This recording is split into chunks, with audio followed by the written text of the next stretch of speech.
네, 이어서 ER인에서 실제 DBMS와 연동할 수 있는 DB 연동 기능으로 포워드 엔지니어와 리버스 엔지니어에 대해서 설명드리도록 하겠습니다. 포워드 엔지니어는 작성하신 ERD 내용을 토대로 DB 스키마를 만드신다든지 아니면 DDL 스크립트를 만드신다든지 이렇게 DB 쪽으로 이제 제너레이트를 하는 작업이 포워드가 되겠고요. 다음으로는 리버스는 반대로 DB에 있는 스키마나 갖고 계신 DDL 스크립트 내용을 토대로 자동으로 ERD를 그려주는 기능이 되겠습니다.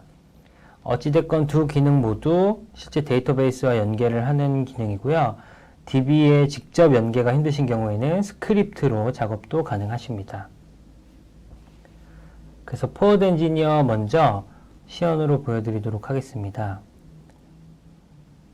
물리 모델링까지 완료된 모델이 있다고 가정을 하고 이 모델을 가지고 포워드를 할 건데요.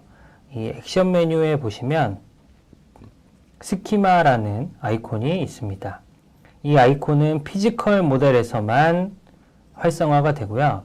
피지컬 모델에서 액션에 스키마를 누르시면 포워드 엔지니어 위자드 창이 나타나게 됩니다. 여기서 옵션 셀렉션에서 이제 여러분들이 실제 DDL 스크립트로 발행하고자 하는 항목들을 선택하신다거나 아니면 DB 스키마로 바로 만들고 싶은 항목들을 선택해 주시면 됩니다. 그래서 좀 더 쉽게 말씀드리면 제가 여기서 테이블에다가 크리에이트를 찍으면 크리에이트 테이블 문이 이제 발행이 되는 겁니다. 그래서 스토리지나 메테리얼라이즈드 뷰 같이 여러분들이 실제 만약에 ERD에 작성한 적이 없는 오브젝트면 체크를 다 빼시는 게 좋습니다. 그래서 테이블 크리에이트와 메테리얼라이즈드 뷰는 생성한 게 없기 때문에 체크를 빼고요. 컬럼은 그대로, 그리고 마찬가지로 메테리얼라이즈드 뷰는 체크를 해제하고, 뷰도 만드신 게 있다면 체크를 하지만 만든 게 없다면 체크를 빼시면 됩니다. 그 인덱스 같은 경우에는 PK와 유니크, 넌 유니크 인덱스들을 만들 건데, 이제 FK까지 컨스트레인트로 생성을 하고 싶다 하면 이렇게 체크를 해주시면 되고요.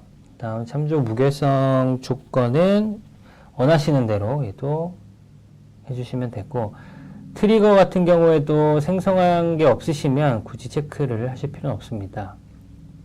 그 다음 other 옵션에서는 constraint name 직접 설정하신 게 있으면 체크하시고, 코멘트도 내가 발행을 하겠다 하시면 체크해 주시면 됩니다. 지금 제가 체크한 항목들이 대부분 사용하시는 기본 옵션 셋이 되고요. 이 기본 옵션 셋들을 하나의 XML 파일로 저장해서 다른 모델을 포워드할 때 재사용하실 수가 있습니다. 매번 이렇게 옵션들을 체크하실 필요 없고, 이 Save As를 눌러서 원하는 위치에다가 포워드 옵션 이런 식으로 저장을 하실 수가 있습니다. 그럼 다른 모델에서 포워드를 할 때도 오픈을 눌러서 해당 XML 파일을 불러오시면 되겠습니다. 그 다음 서머리를 가시면 지금까지 체크되어 있는 애들만 요약되어서 보여지게 되고요. 오너 오버라이드는 이제 이 테이블을 생성하거나 할 때 오너를 자동으로 입력해서 DDL 스크립트를 발행을 할 건지를 보시는 건데요. 여기서 오너명을 원하시면 입력을 해주셔도 되고, 안 하시면 그냥 접속하시는 DB 계정이 오너가 돼서 생성이 될 겁니다. 테이블 필터는 모델에 존재하는 테이블들 중에 어떤 애들을 포워드 할 건지, 그 다음 프리뷰는 DDL 스크립트가 이런 식으로 발행이 되는데 이게 실행이 될 거다라는 것을 확인하시면 됩니다. 이게 지금 ER인에 작성되어 있는 테이블의 정보를 기반으로 만들어낸 스크립트가 되겠습니다. 그래서 얘를 포워드하는 방법은 두 가지가 있습니다. 첫 번째로는 이 세이브 리포트 아이콘을 눌러서 이제 DDL 스크립트로 파일을 내리실 수가 있어요. 그래서 구매 업무 스크립트라고 DDL 파일로 내릴 수도 있고, 아니면 여기서 제너레이트를 누르면 바로 DB에다가 수행을 하게 됩니다. 그래서 이거는 DB의 권한을 갖고 계시고 접근이 가능하신 분은 이 제너레이트를 통해서 직접 DB에 생성을 하시면 되는데요. 네, 제가 샘플로 생성한 계정을 입력을 해서 이 계정에다가 포워드를 시켜 보도록 하겠습니다. 입력을 하면 이런 식으로 프리뷰에서 보여줬던 스크립트가 그대로 저 계정에다가 수행이 되거든요. 그래서 크리에이트 문들이 쭉 수행이 되고 OK를 누르면 이제 실제 DB에 이 테이블들이 생성이 되었다고 볼 수가 있습니다. 그래서 제가 새로운 접속을 해서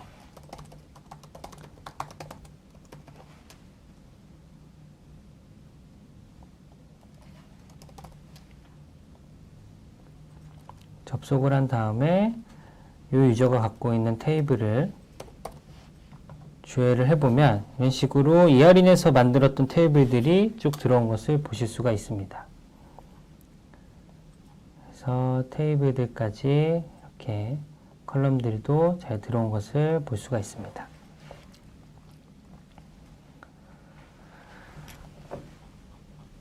이제 포워드를 할 때 한 가지 더 옵션이 있는데요. 지금 이 컬럼이나 테이블들의 코멘트를 보시면 실제로 이 컬럼들의 코멘트 값, 즉 디스크립션 설명들이 들어가 있어요. 근데 이런 경우 말고 이제 실제로 DBMS에 포워딩을 할 때 각 컬럼이나 테이블 코멘트에 논리명을 넣어서 포워드를 하고 싶은 경우도 있습니다. 그런 경우에는 굳이 여기 있는 코멘트 값을 논리명으로 다 바꿔서 하시기보다는 포스트 스크립트라는 기능을 통해서 얘가 DDL 스크립트를 발행할 때 자동으로 코멘트 부분만 논리명으로 채워 놓을 수 있게 그런 기능을 제공하고 있습니다. 그래서 포스트 스크립트를 하기 전에는 얘가 만들어질 때 코멘트가 실제 컬럼이나 테이블들의 코멘트들이 들어가는데 이거 말고 각 컬럼과 테이블의 코멘트에 이 한글 명칭들을 넣고 싶다 하는 경우에는 이제 포스트 스크립트를 쓴다고 말씀드렸는데요. 사용하시는 방법은 모델 메뉴에서 이 스크립트 템플릿이라는 기능을 쓰시면 됩니다. 지금 제가 샘플로 포스트 스크립트를 넣어 놓은 상태입니다. 그래서 얘를 하나를 생성을 하고 뭐 이름을 입력하시고 테이블 레벨로 스크립트를 넣을 건지 모델 레벨로 넣을 건지 넣으시면 되고 그 다음에 포스트인지 프리인지를 선택해 주시면 되는데 제가 예시로 보여드릴 애는 포스트 스크립트고요. 테이블 레벨로 진행하게 됩니다.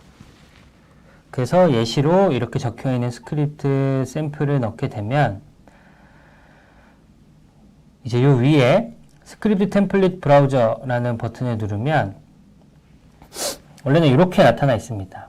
이렇게 나타나 있고 어떤 테이블들에다가 이 템플릿을 먹일지를 선택하는 건데 얘네들을 다 오른쪽으로 넘기게 되면 전체 테이블에 이 템플릿을 먹이겠다라고 생각하시면 되겠습니다. 그래서 이렇게 선택을 해주시고 얘를 expanded를 하게 되면 이런 식으로 코멘트 값이 자동으로 한글명, 논리명으로 등록되는 걸 보실 수가 있어요. 그래서 이 템플릿 스크립트가 이제 쭉 등록이 될 겁니다. 그래서 다시 이걸 등록한 상태에서 액션의 스키마 메뉴로 포워딩을 하게 되면 프리뷰를 보게 되면 여전히 코멘트 값으로 보이는 걸 확인하실 수 있는데 이제 옵션에서 이 테이블에 제가 방금 테이블에 포스트 스크립트를 등록한 거거든요. 그렇기 때문에 테이블에 포스트 스크립트를 체크해 주시고 이 other 옵션에서 선택한 코멘트는 빼주셔야 됩니다. 얘는 이제 실제 테이블과 컬럼에 입력되어 있는 그 디스크립션에 해당이 되고 얘를 DDL로 발행하지 않고 나는 포스트 스크립트로 발행을 할 거니까 얘를 체크해 주시고 그 다음에 다시 넥스트를 가서 이제 코멘트를 보시면 한글 논리명으로 입력된 걸 보실 수가 있습니다. 얘도 마찬가지로 제가 이렇게 OK를 해놓고 지금 DB에 제가 연결을 해놓은 상태라 얘를 끊고 다시 얘를 제너레이트 해서 이번에는 2번 계정에다가 얘를 생성하도록 하겠습니다. 그러면 1번 스키마와 2번 스키마의 차이는 1번에는 코멘트 값에 실제 디스크립션이 들어간 거고 2번은 코멘트에 논리명이 들어갔다라고 보시면 되겠습니다.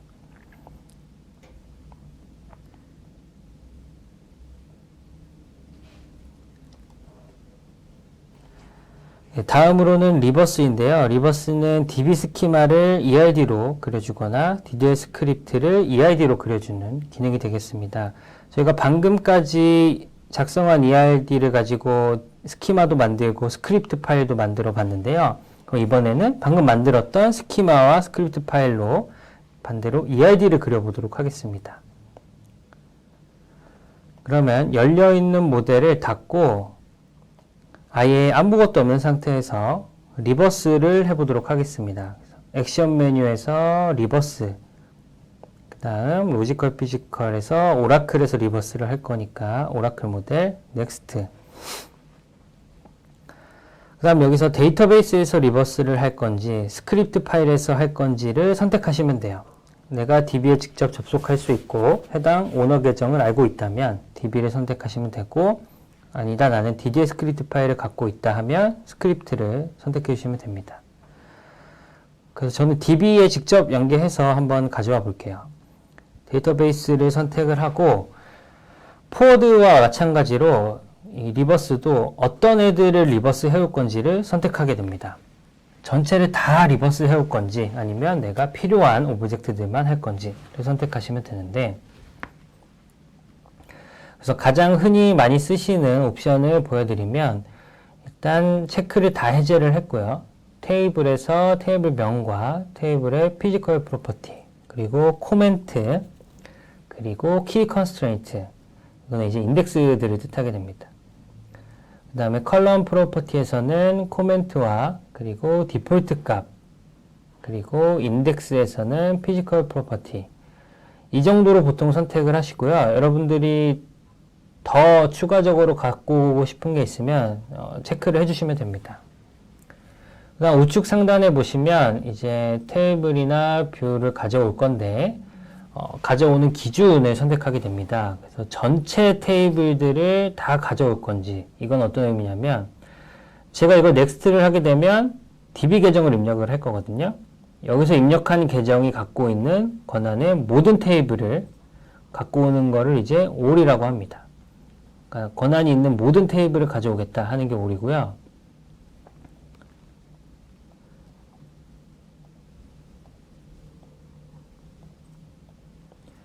그 다음에 current user는 입력한 계정이 소유자인 테이블들만 가져오겠다. 그러니까 제가 접속하는 계정이 오너인 테이블들만 가져오겠다 이고요. 그 다음 owners는 제가 접속하는 계정이 권한을 갖고 있는 테이블들 중에 특정 오너들로 생성된 테이블들만 가져오겠다 하실 때는 이 오너를 입력해 주시면 됩니다. 그 외에 내가 테이블을 필터링해서 가져오겠다 하시면 여기다가 원하시는 테이블 명들을 더블 커테이션으로 와이드 카드를 잡아서 가져오시면 되고, 그 외에 내가 테이블 스페이스를 지정해서 가져오겠다도 가능하십니다. 저는 현재 접속하는 유저가 오너인 테이블들만 가져오도록 하겠습니다. 그 다음 밑에 인퍼라는 항목이 있는데요. 인퍼는 이제 관계를 추론해주는 기능이 되겠습니다. 그래서 관계뿐만 아니라 PK까지 추론을 해주는데 PK를 추론하는 방법은 실제 스키마에 유니크 인덱스들이 잡혀 있거나 하면 그 인덱스 정보들을 토대로 얘가 얘가 PK겠구나 하면서 추론을 해와서 자동으로 EID에 PK를 생성해 주고요. 이제 관계선은 실제로 포린 키가 DB에는 없는데 내가 EID에는 그리고 싶다 할 경우에도 얘가 인덱스를 기반으로 추론해서 그려주거나 아니면 그 인덱스 명이나 컬럼 명들을 기반으로 추론해서 그려줄 수가 있습니다. 저는 일단 추론은 빼고 실제로 제가 아마 FK를 넣었을 거라 걔네들을 다 직접 가져와 보도록 하겠습니다. 이렇게 옵션을 선택하고요. 제가 아까 테스트 002번에 포워드를 한 테이블들은 컬럼에 논리명들이 들어가 있었습니다. 그래서 걔네들을 커넥트해서 가져와 보겠습니다.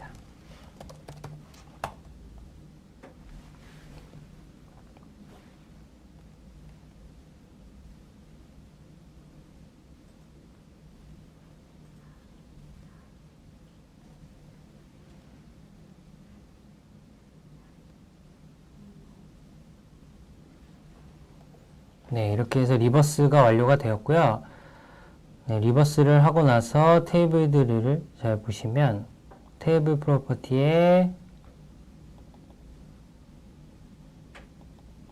코멘트 값을 보면 이런 식으로 한글명들이 들어온 걸 보실 수 있고, 컬럼 프로퍼티에서도 코멘트 값에 한글명들이 들어온 걸 보실 수 있습니다.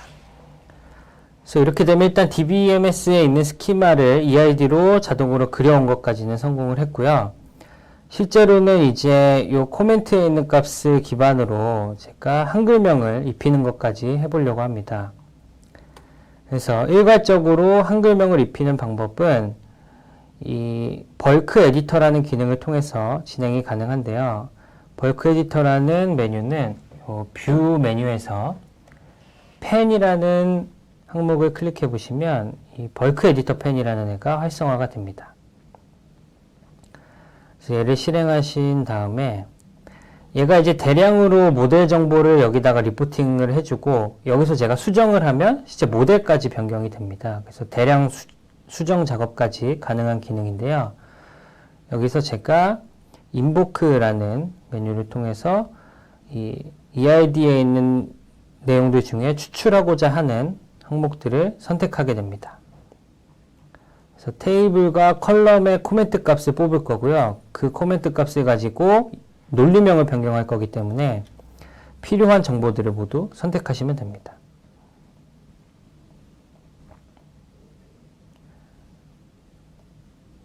그래서 이렇게 에디트를 하게 되면 쭉 데이터가 뽑히게 되고요. 여기서 name이 지금 논리명을 의미하고 있습니다. 얘를 코멘트에 있는 값으로 구매 주문 이렇게 바꾸셔도 상관은 없어요. 이렇게 바꾸셔도 되는데,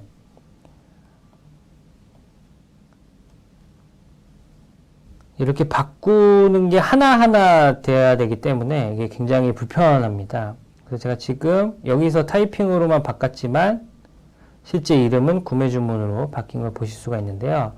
이렇게 하나하나 타이핑하는 게 어렵기 때문에 얘를 CSV 파일로 얘가 내릴 수가 있습니다. 그래서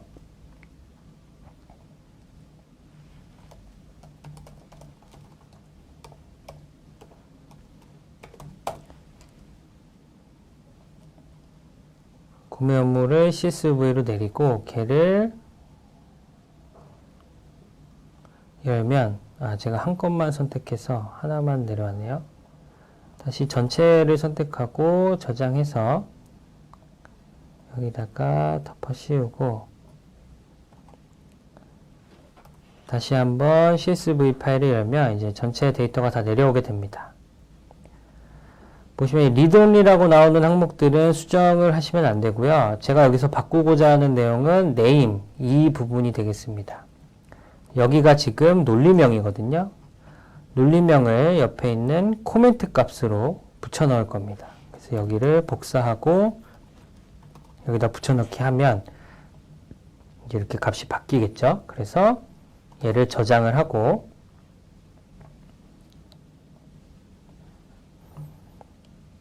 그 다음 ER인에서 이게 열려있는 상태에서 불러오셔야 됩니다.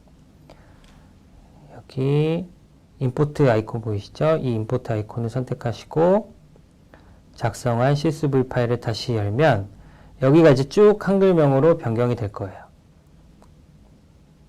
그래서 이렇게 변경이 되고 얘를 이제 닫으시면 이렇게 자동으로 한글명까지 코멘트 기반으로 넣어진 거를 보실 수가 있습니다. 피지컬에는 영문명, 로지컬에는 한글명 이렇게 보실 수가 있습니다. 네, 그래서 리버스를 하시는 방법은 DDL 스크립트나 DBMS 스키마를 리버스 하실 수가 있고, 선택해야 되는 옵션들이 있었는데요. 아까 설명드린 옵션들을 똑같이 선택하셔서 기본 옵션으로 활용하시면 좋을 것 같습니다. 그리고 코멘트에 논리명이 있는 경우에는 그 논리명을 토대로 벌크 에디터라는 기능을 통해서 일괄적으로 논리명을 변경해 줄 수가 있다는 것까지 설명드렸습니다.